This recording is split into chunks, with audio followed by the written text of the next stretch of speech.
my super cool, super awesome, super amazing students. Welcome to another week of lectures. All right, we're going to go through hotel and lodging.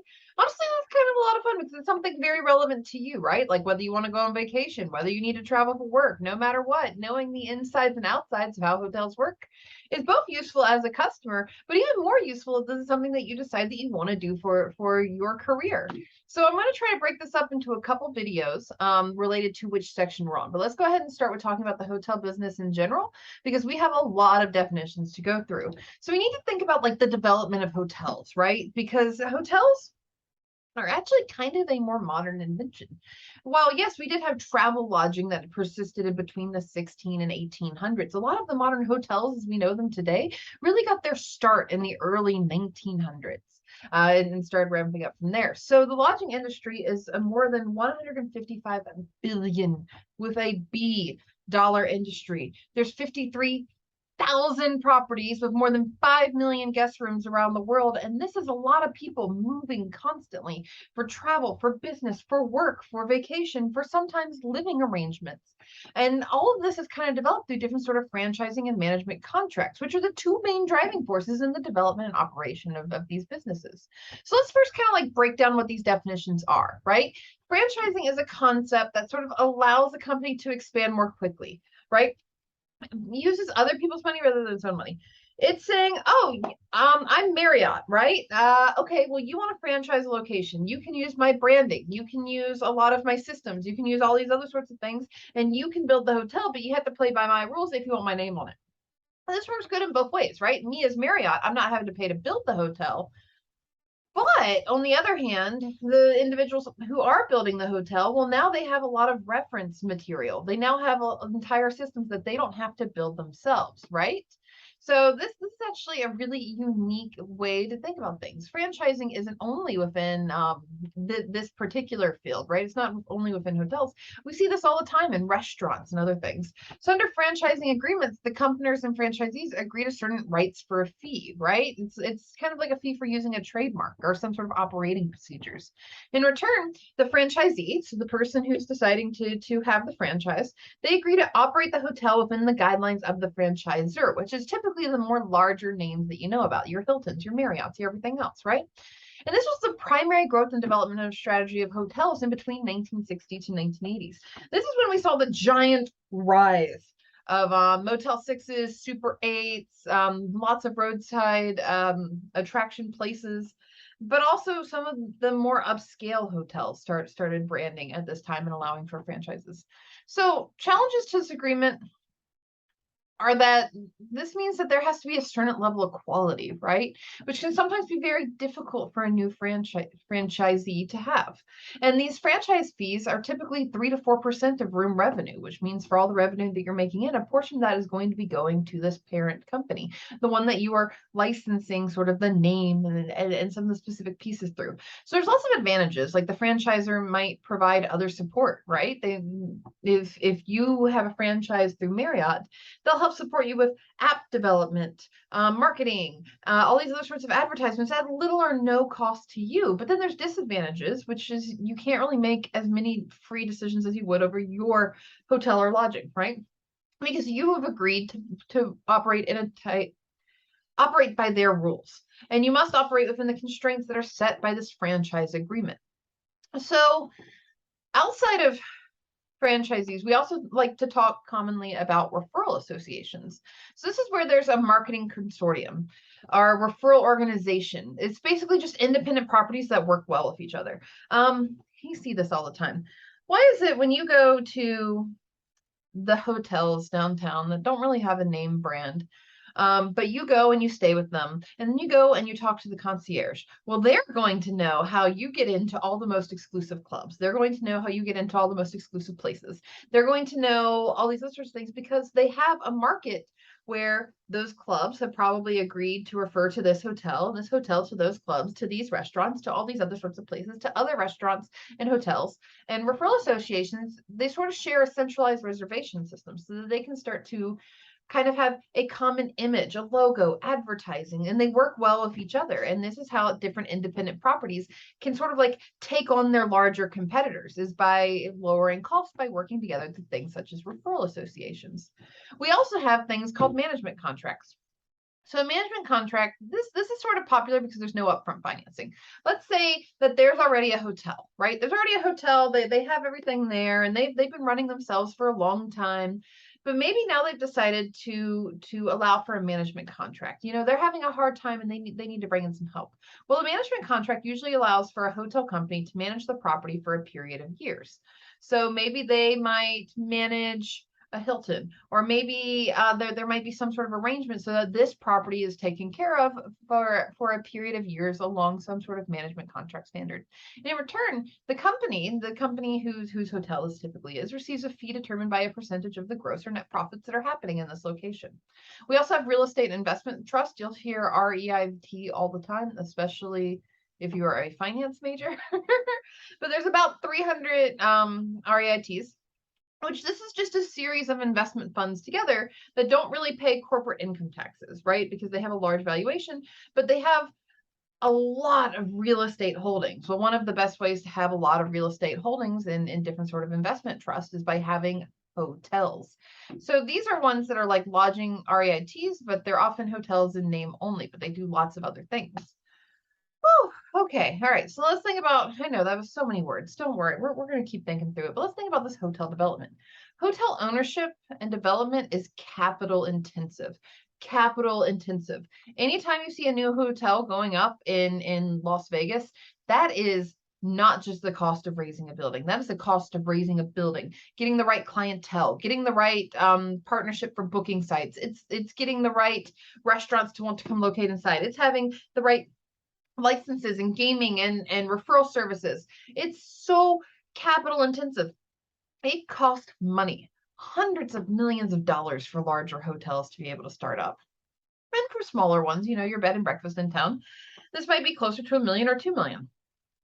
But it's a substantial amount of money to be able to develop hotel ownership.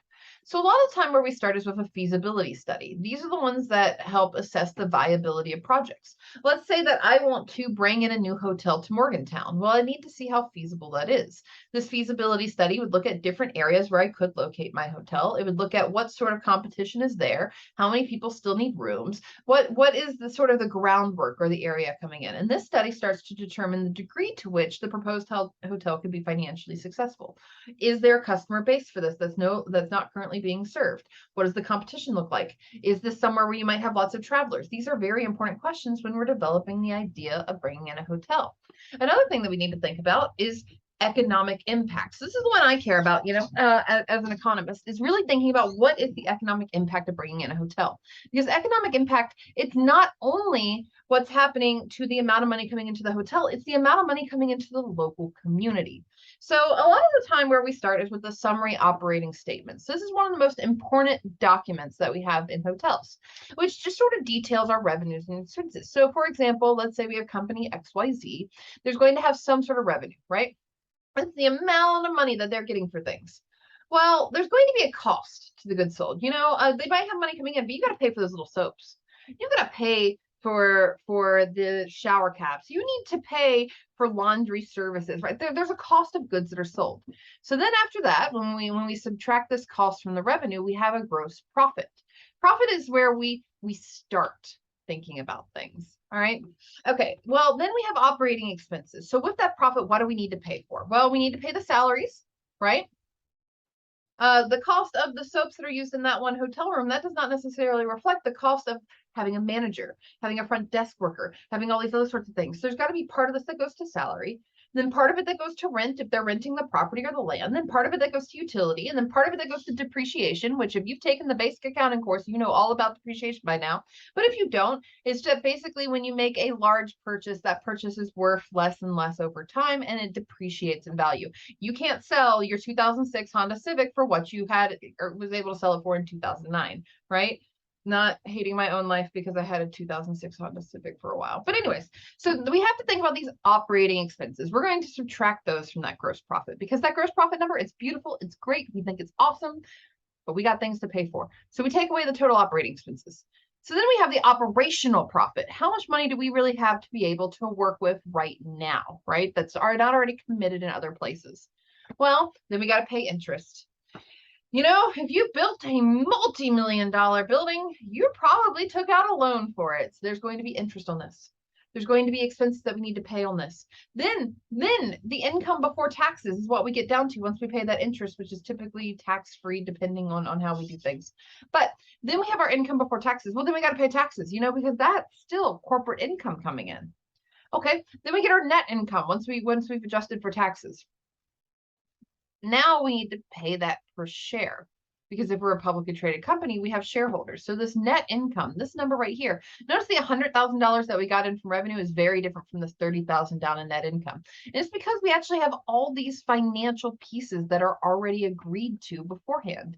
And then if we're a publicly traded company, we take this newfound capital and equity, this sort of profit, and we can do a couple different things with it. But the most common one is to have an earnings per share, where it's essentially in the pool of what people could sell their goods for, what they could sell their stocks for, right? You could also do dividends, and you could also do like payments on other investments. We're not going to get into all of that. We just need to think about the idea that our operating statement lets us know about how much money we have bringing in versus the commitments that we have for that money. All right. And that's why it's one of the most important documents, because not only does it kind of tell us the situation that we're in, it gives us the reality of what our commitments are. Close to 70% of a hotel's revenue and most of the profits actually come from the sale of a room. Selling that room, we're always going to have the same supply, unless we put it in a new building or something, then we increase the supply. But every single night we have X amount of rooms.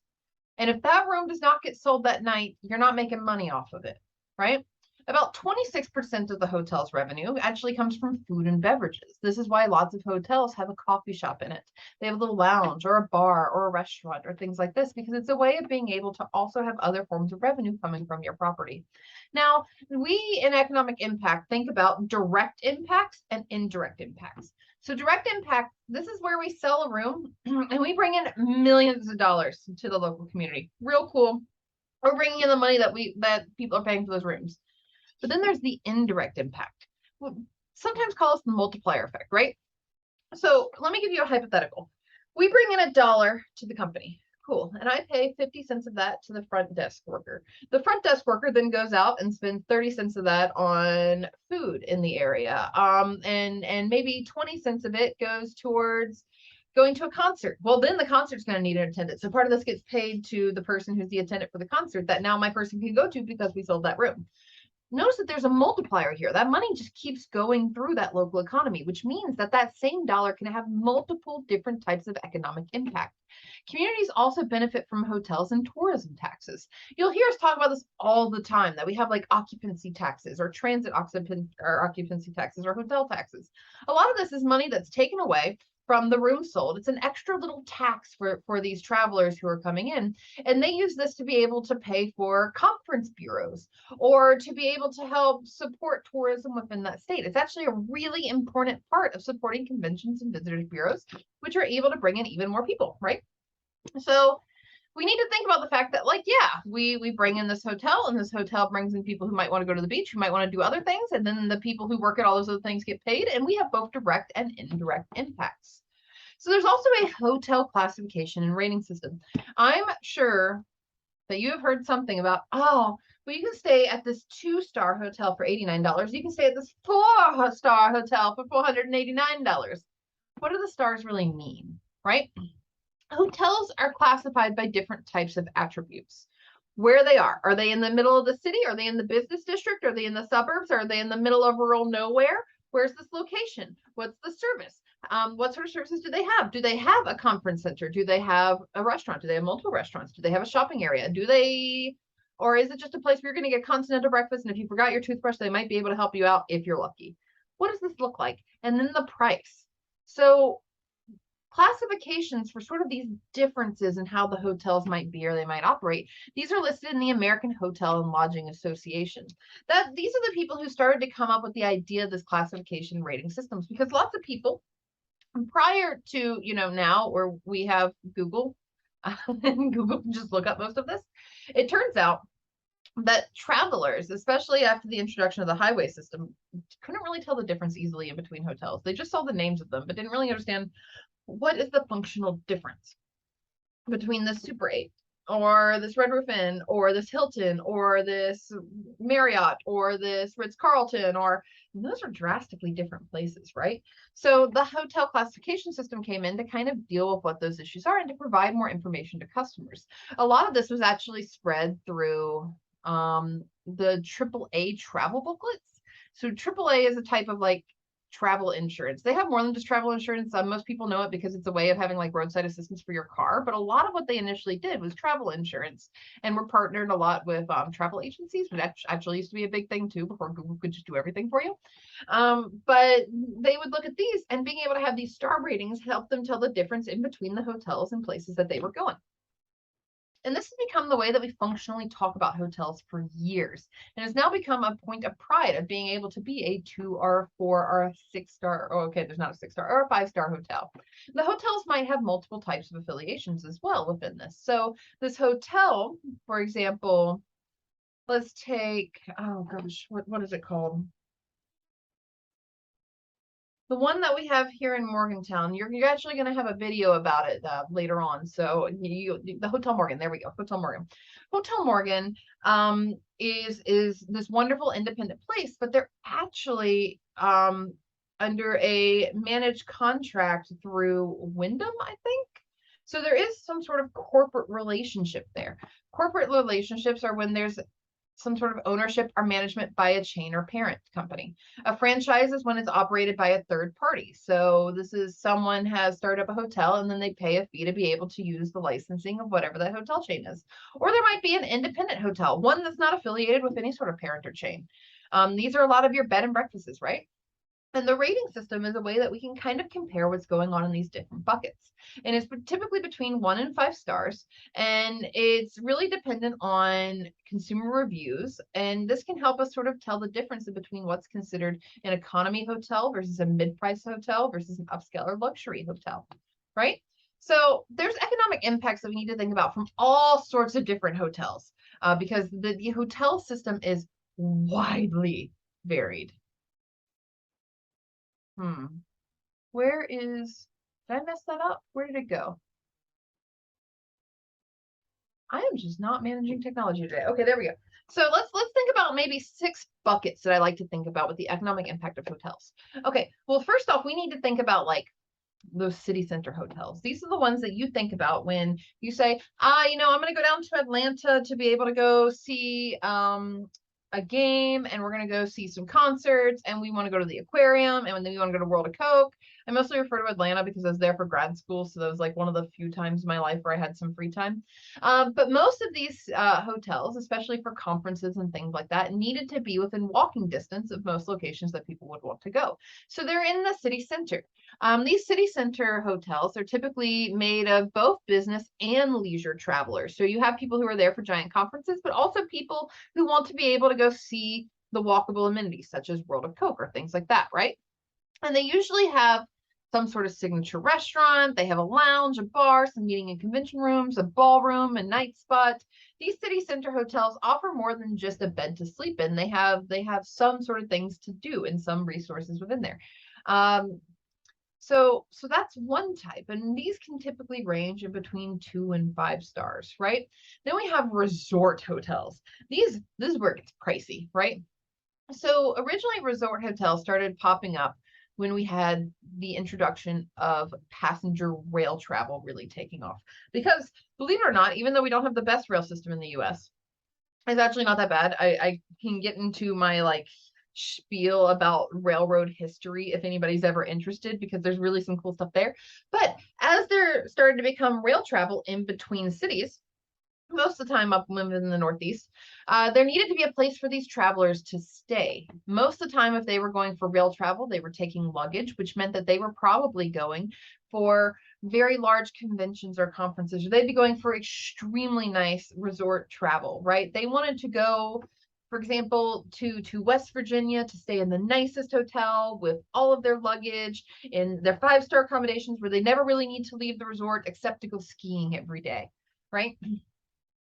These sorts of hotels are by far more expensive, and they typically are in the 3 to 5 star range, but typically on the upper end of that.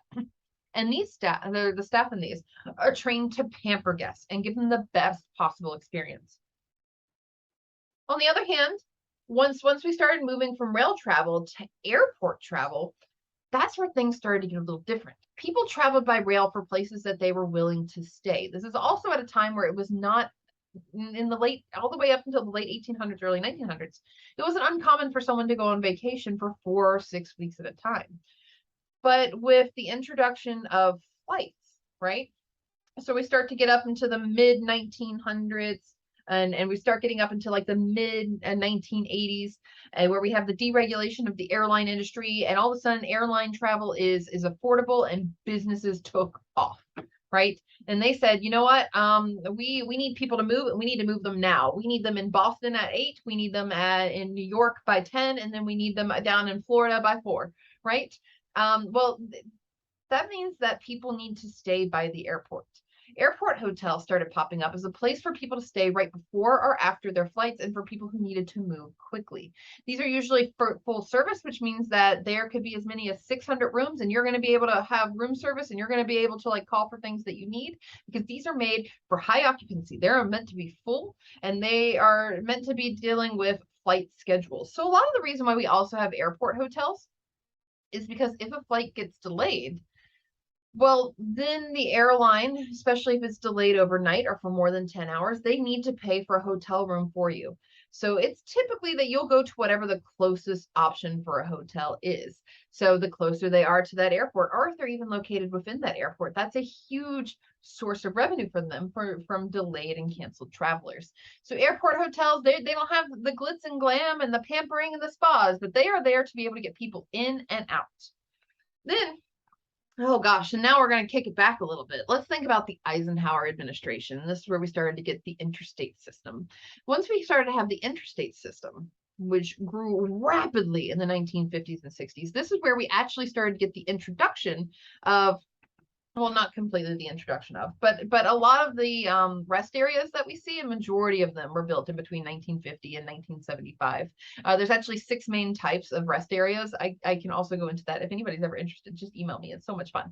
But freeway and interstate hotels also became really important for the fact that Americans were starting to travel, right? This happened internationally as well, but in the US economic market, we saw a boom in freeway and interstate hotels. And that's because for the first time ever, we had affordable air travel, but it was really affordable for middle and upper class. It was not affordable for like the family needing to take 6 people to see grandma, right? But now they could so see grandma because the interstate system was provided for, and it was started to be built.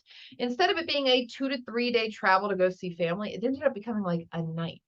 So you would start to get freeway and interstate hotels. They would be really close, right nearby an exit. You could see them from the highway. You could pull off, you could stay there for a night, and then you can finish out your travels. These are smaller, they're independently owned.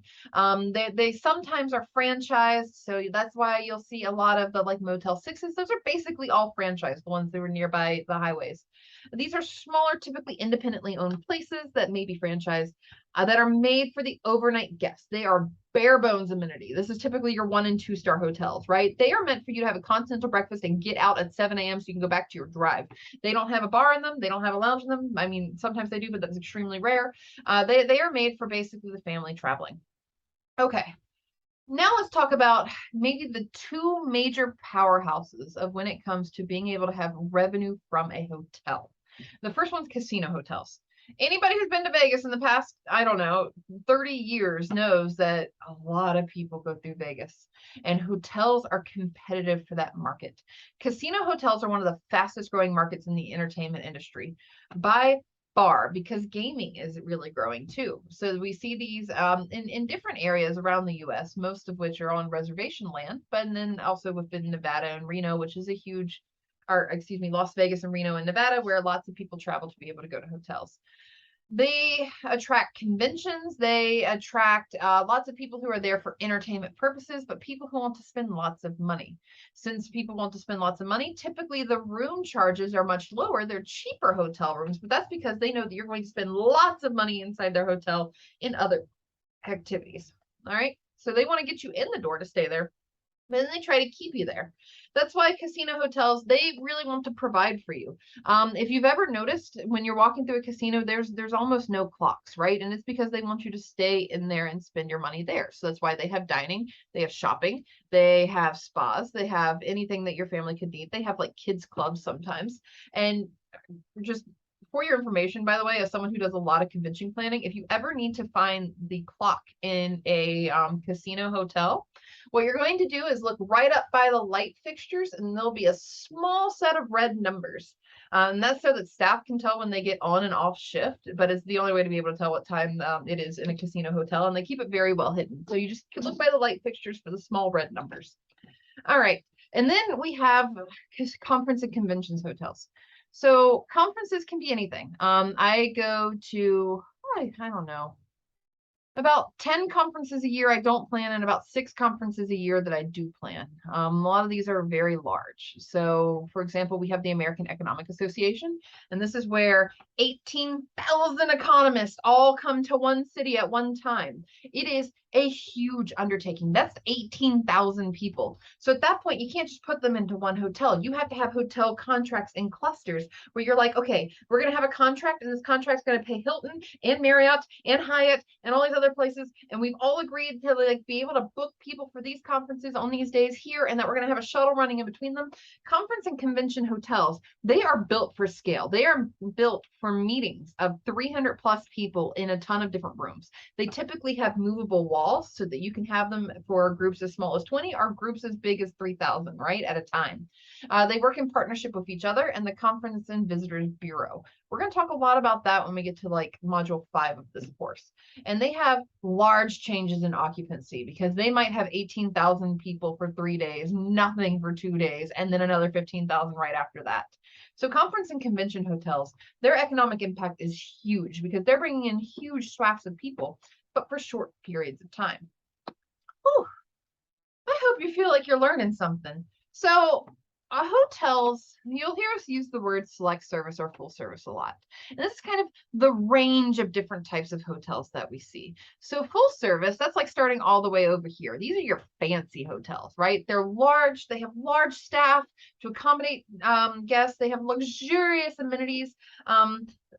Different types of soaps that are made from local people, or they might have bars that have these amazing cocktails, or they might have a huge set of televisions for you to be able to watch sports on. They have turn down service where people come and they like pull down your bed sheets for you, and then they'll put them up later. They have wake up calls, newspaper delivery, shuttles to the airport, high-speed internet, entertainment options. These are more your high-end places, right? So if they have at least like one cocktail lounge in them, a lot of times these can be like restaurants and stuff like that. These are your kind of like high-end boutique hotels, all the way to sort of your bed and breakfast and some vacation ownership hotels. So ones where you might own parts of it for different types of vacation. These are more like resort situations. These are what we call full service because they're meant to keep you there. When you are there, you have every single one of your needs provided for, right? Whether it be food, whether it be business and conference stuff, things like this. So that's what we consider a full service place. Now, a select service, these are where they need to keep operating costs low, right? But also rooms are cheaper because operating costs are low. They don't have a concierge to tell you how to get the like secret password to go into the luxurious underground bar that only 100 people know about, right? They're not doing that. These are people that like, you have a front desk. There is no nonsense. You come in, you pay for your room, you go to your room, you come out, you have your continental breakfast, you take your luggage, and you leave by 11 a.m. Those are more select service, right? These are typically for budget conscious travelers. And there are a lot of those ones that we talked about earlier where they might be next to an airport or they might be next to a freeway. There's typically no in-house dining or restaurant or nightlife options. And they're typically simple rooms, sometimes with a microwave or mini fridge, sometimes with internet. And these are your timeshares. These are your extended stays. These are your economy and budget hotels. These are more the select service category. Alrighty. So with that, before we get into the next section, get up, stretch your legs. It's so important to do. Stay healthy, and I will see you at the next video when you're ready.